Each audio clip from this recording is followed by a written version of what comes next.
This is the story of a fire escape collapse that happened in Boston on July 22, 1975. Fire escape collapse, also known as Fire on Marlborough Street, is a photograph by Stanley Foreman which received the Pulitzer Prize for Sport News Photography in 1976 and the title of World Press Photo of the Year.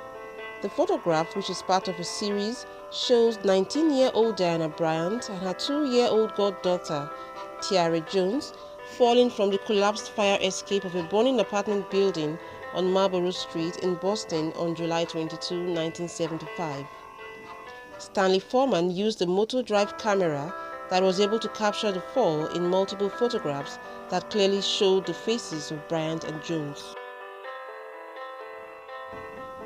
The fire escape on the 5th floor collapsed as a turntable ladder on a fire engine was being extended to pick up the two at heights of approximately 50 feet. Other photos of the series show Bryant and Jones waiting for a turntable ladder and the moment of fire escape's collapse with both victims on it.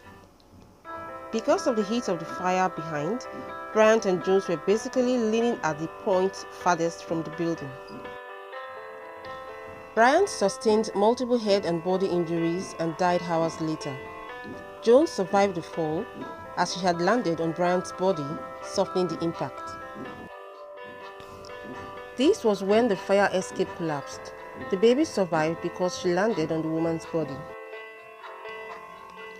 Fire escape collapse pictures were taken by photographer Stanley Foreman. This is how he described the accident. In his words, "It was on 22nd July 1975. I was about to leave the offices of the Boston Herald for the day. A call came in about a fire in one of the city's oldest sections of Victorian row houses. I rushed to the house and followed one of the engines to the fire. I ran to the back of the building because on the way there, they kept yelling for a ladder truck because there were people trapped in the building on the fire escape. I ran to the back of the building, and when I looked up, there was a woman and a child on the fire escape, and they were basically leaning at the furthest point from the building because of the heat of the fire behind them. In the meantime, a firefighter called Bob O'Neill had climbed onto the front of the building on the roof and saw the pair on the fire escape. He lowered himself onto the fire escape to rescue them. I took a position where I could photograph what I thought was an impending routine rescue. The ladder went up to pick them up. They were about 50 feet up. Mr. O'Neill had just told Diana Bryant that he was going to step onto the ladder and ask her to hand the baby to him. Mr. O'Neill was reaching out for the ladder when suddenly the fire escape gave way.